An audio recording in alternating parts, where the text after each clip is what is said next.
Okay, excellent. Hello, everybody. Welcome to my portfolio critique. My name is Jackson Stewart. I am a creative technologies major with a psychology minor. I'm very excited to tell you all about my experiences within the CRT program, my projects within this program, and what I plan on doing after my time is up.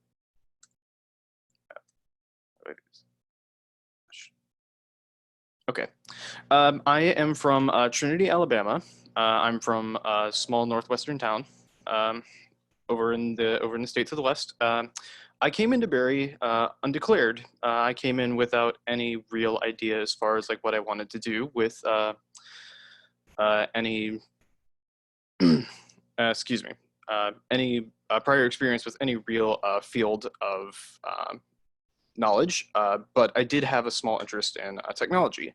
The creative technologies major, I discovered that in freshman year after my aunt and uncle pointed this out to me as a possibility, with knowing my familiarity with technology and my previous experience with building things with Legos. It's not incredibly, it's not incredible experiences, but I came in with essentially no knowledge about anything the CRT program does.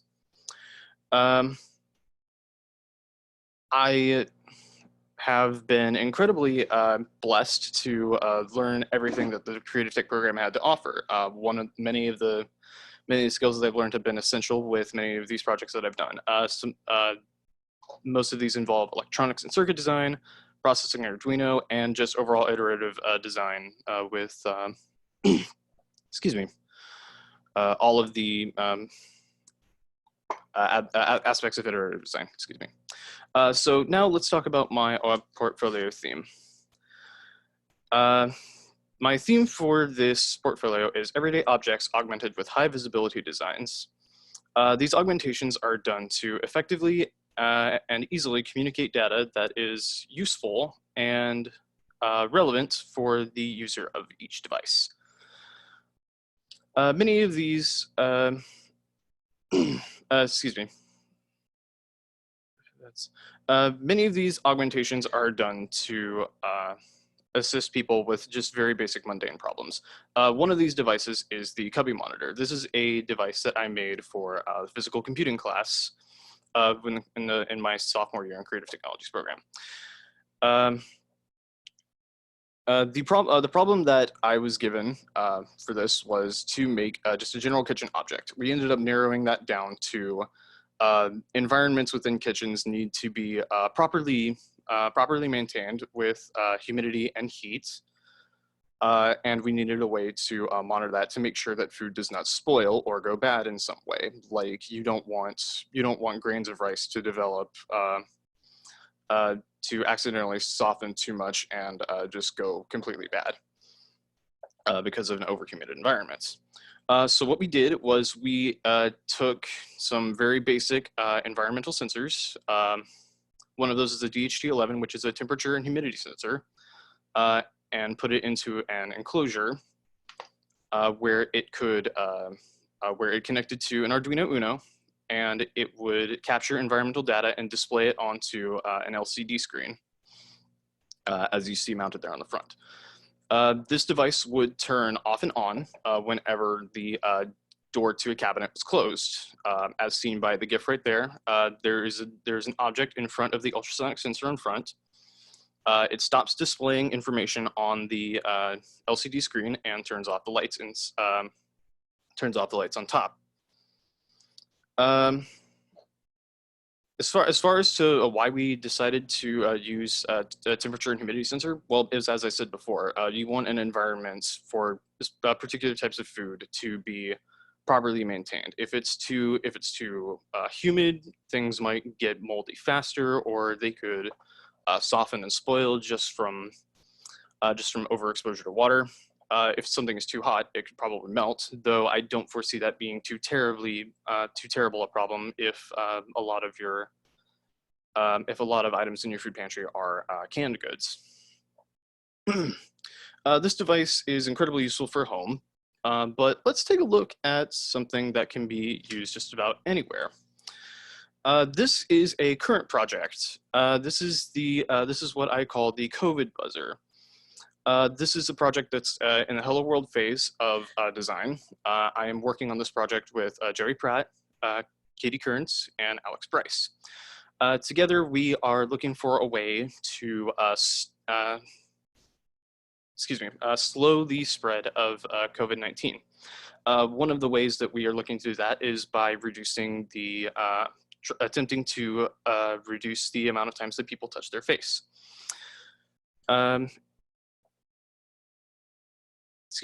So we have created a wearable device that is designed to measure about how frequently one touches their face.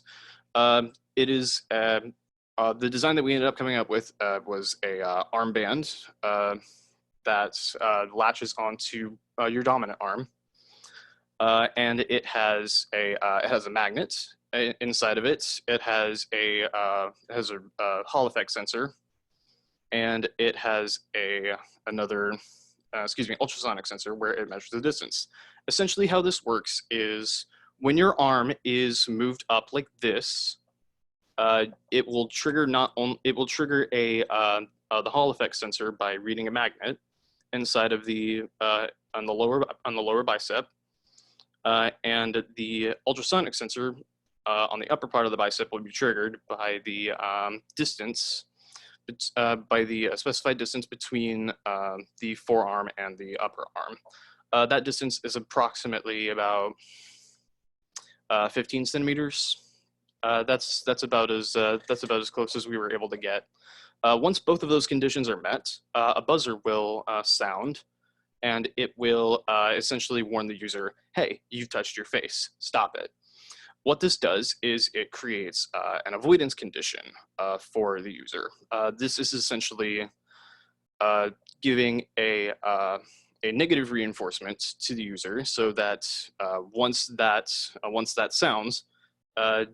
buzzer sounds, you can drop your arm, the buzzer will stop, and there won't be no sound. What this does is essentially it's training you to not touch your face by creating a super annoying sound right there next to your face. Of course, it's not just all about negative reinforcement. This is about positive reinforcement as well. We have a way of measuring how long somebody can go without touching their face. And this is turned into, in some ways, kind of a game. It's become a way of measuring just how long you're actually able to how long you're actually able to go without touching your face. Essentially, how this works is once the signal is sent to Arduino saying, "Hey, you've touched your face," signal is sent to processing, and it says, "Hey, this is how long you went without touching your face. We're going to put this on a leaderboard to show some of your personal bests." This is going to be, this is going to show like exactly how well you were doing at touching your face. And the overall goal is to get the highest amount of time possible with not touching your face. Once the buzzer is sounded and all of those sensors are triggered, the time will reset back to 0, and you'll start all over. I do have some prior experience with some reed switches, so this was something that we had decided to explore. And one of my first experiences with reed switches actually involved one of my very first projects within the CRT program. In the weeks leading up to this project, I had taken a corner far too fast, and I ended up crashing.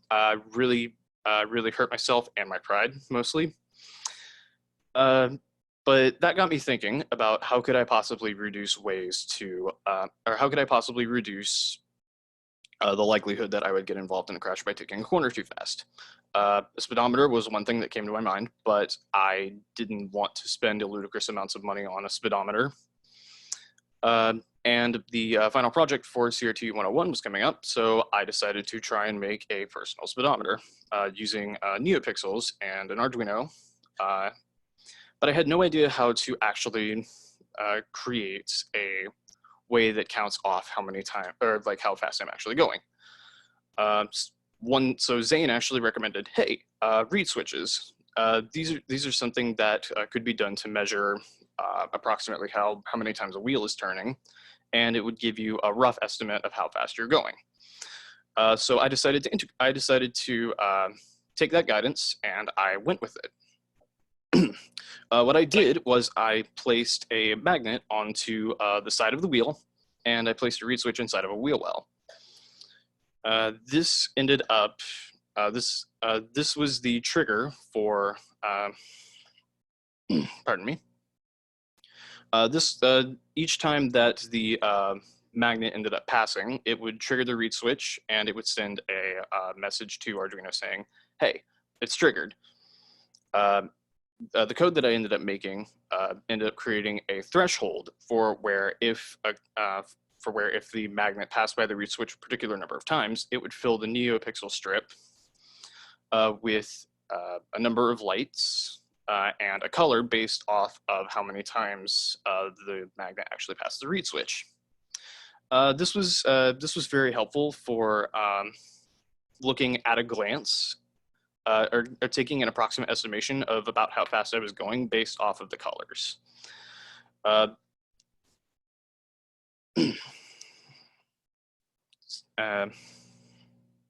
me. The fastest that I believe that I was able to go was an approximation of about anywhere between 15 and 18 miles an hour based off of the rotation of the wheels and their speed. Okay, so you've seen what I've done from the very beginning. So now let's take a look and see where I have actually ended off. This is my senior capstone project, and I've called it Art FID. I took on the problem space of visually impaired people cannot experience visual art as well as non-impaired people can. Essentially, this problem was derived from an experience that I had had inside of the Smithsonian National Museum of Art. I ended up watching a older man who had incredible vision impairments leaving the art museum, and I was wondering how in the world was he able to actually take in all the artwork. So I decided to try my hand at making something that would be a bit more accessible for people who do have strong visual impairments. One of those ways was using my knowledge of processing to create a user interface that would allow a user to zoom in on a piece of art that they could select based off of an RFID chip. Now, the actual RFID chip itself, as far as implementation goes for all of this project, the RFID scanner would actually be held by the person who is looking at the piece of art itself. The RFID chip would be inside of the placard that is next to the piece of art. So if somebody wanted to get more information or have a better visual perspective on that piece of art, they would hold up the scanner to the RFID chip within the placard, and they would receive information based off of what type of UID code they got back from the chip.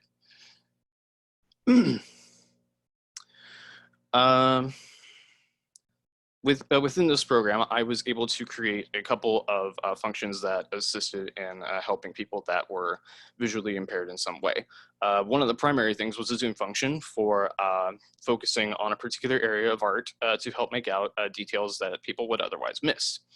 Another one was creating a text area that was interactive to where people could increase the font size to the point that they needed to where they could read it, and they could scroll based on how much information they wanted to read. Here is the overall user process for all of this. As you can see, the state machine right here is, excuse me, the starting position for the overall state is just A blank screen, basic user interface, text area, scroll buttons, all of that. It's not until until an RFID chip is scanned that a piece of art will actually be displayed on the screen. Their respective art pieces are numbered by 1, 2, and 3. Art piece number 1 is Autumn on the Side by Claude Monet. The art piece number 2 is The Beach at Saint André, by Basile. And the third one is Christ and the Samaritan Woman by Il Guercino. These were just the very basic Hello World pieces that I decided to use for this sketch. If I wanted to, I could add more into this sketch, and it would be just about as easy as retrieving a UID code from from a new chip, integrating that into the code, and entering new information within the sketch to display. Now let's talk about the user experience for ArtFID. Given the events of COVID-19, I was not able to find all of the same users to properly test this, at least the ones that I had lined up. So I decided to use my mother, father, and brother for this testing phase. My brother was used as a control because he is the only one in my family that actually has no other visual imperfections. He can see very well without any corrective lenses needed. I asked him to carry out a list of tasks, one of them being to swap between pieces of art and increase the font size, read the information, make sure that everything was legible and that everything was easy to navigate. One thing that they did take issue with was the buttons that changed the font size. A recommendation that they did give to me was below the actual piece of art, there could be a font size indicator, or well, let me rephrase that. A text space where it says this is the current font size is, and then have the variable font size actually be displayed with the buttons right next to it. Another one of the tasks that I actually asked them to do was find a detail within one of the individual pieces of art that they would have missed ordinarily. I actually asked them to determine which way that an individual in art piece number 2, the beach at Saint Adresse, was facing and what he was doing. This is something that I actually discovered for myself when I was using this program myself, and I learned that he was walking toward the observer because his feet are angled in a way that would indicate that he is facing toward the observer, and he has a fishing net, and he's carrying a fishing net on his back, whereas I originally thought that he just had a staff. So that's really it. Ordinarily, under ordinary circumstances, I would be searching for a job in the Metro Atlanta area, but the events of COVID-19 and the lockdown that have ensued have been unforgiving, to say the least, at least to the state of Georgia. Thankfully, the state of Alabama has not been hit as hard as the state of Georgia has, especially in the Northwest area. So my current intentions for after graduation is to find a local job here in Northwest Alabama until COVID-19 clears up. One that I have actually found and have taken a very particular interest in is a job at an LG manufacturing plant here in Huntsville, Alabama. The official title that has been presented as part of this is the productions operator, which is essentially overseeing and acting in parts to create products for LG using basic creative technologies principles. Excuse me. Once COVID-19 actually clears up, I will be continuing my plan to move to the Metro Atlanta area.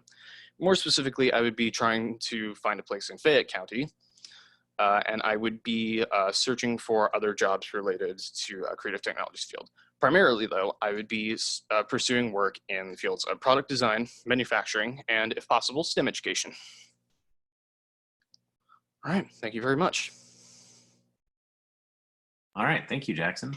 So let's go ahead and open it up for questions.